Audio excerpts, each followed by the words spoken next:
nephew, cousin, husband, father, uncle, grandfather, and great-grandfather, until he breathed his last in his ancestral place, Kapalad, Kochi, on 14th May 2019, which also happened to be the wedding anniversary of our parents of 67 married years.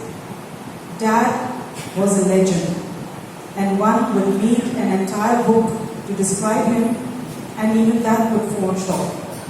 Our father was a kind, gentle, philanthropic, charitable, humble, dynamic, devout man with a heart of gold. A man with no airs, no conceit, completely guileless, a non-discriminating person with the highest scruples and principles.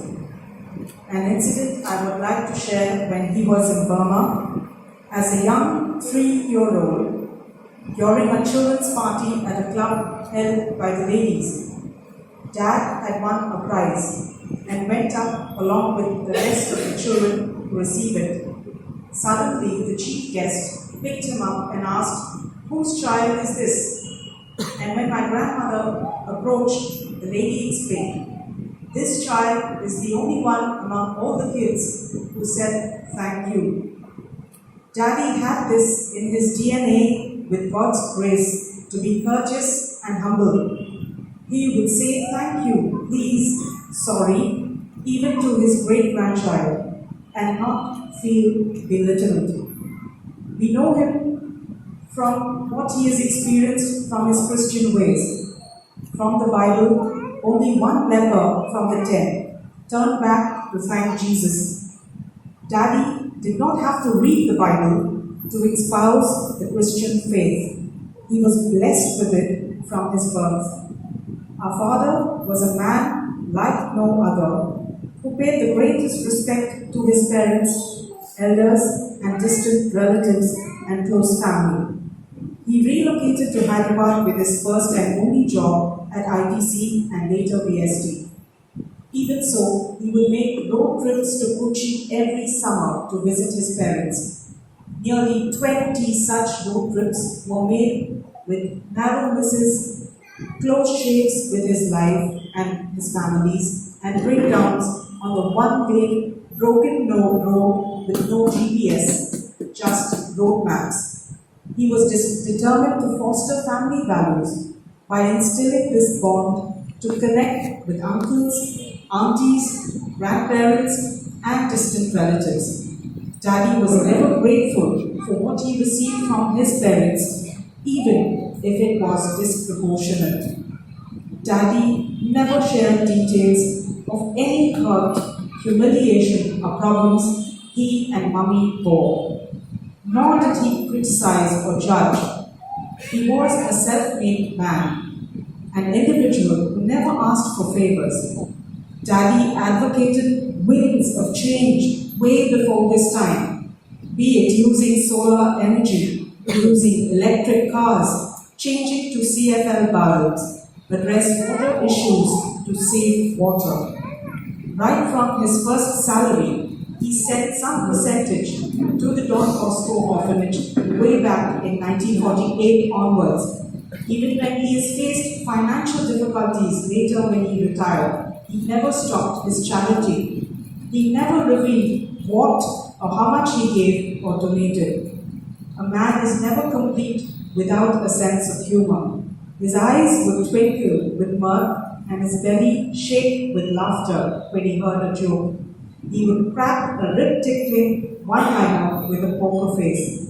Another facet of his was his dedication to send a long list of Christmas cards to near and dear ones. A believer in long letters filled with minute details of what he did, where they went, who visited them, funny episodes, and so on. Besides this, he insisted his 6 children have an excellent hand at writing, and saw that our vacations had to be filled with writing a full page every day to improve on our skill. Our father was an avid reader of books and could race through a good book in a few hours. He had a penchant for westerns and got fed up of borrowing the same ones already read. So he put a dot on the 0 of page 10 so as to expedite choosing a book. A man so meticulous, it was as if his every action had a precision of focus. To change his clothes, he would take off his watch, his specs, his pens, his prayer books, his handkerchief, his wallet, his rosary, and lastly, the cross.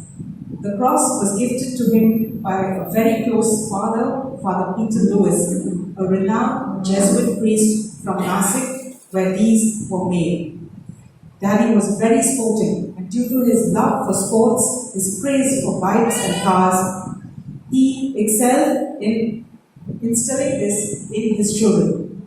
He was very debonair with his collection of pens, watches, shoes, and suits way back as a bachelor, but cut this back and sacrificed so he could look after 6 children with the best schooling and education. Daddy had a never give up spirit and pushed us to try every sport, taste every aspect in life. We kids have pushed our parents to the brink, have challenged them in the meanest ways sometimes, but never have they judged us. He had a high level of discipline and punctuality that was unmatched and unparalleled. His exacting standards implemented in his actions. Praise and compliments were never forthcoming, as that only added to weakness, according to Daddy. If he ever praised, it was to thank God for some good news or an excellent result. And he said, "Praise the Lord." Arnold Papali was truly the epitome of human dignity and spirit. You're a legacy, Daddy, and you have taught this family to be selfless, humble, generous, to be giving and pure in one's thought, to be forgiving and kind, especially to keep family ahead of all priorities. We love you and thank the Almighty for having blessed us with you. And now that the time has come to say our final goodbyes, we promise not to mourn your death, but to live by your tenets. You will live in our hearts, our words, our thoughts, and in our deeds. Thank you, dearest Daddy, for showing us a slice of heaven on earth. Thank you, Daddy.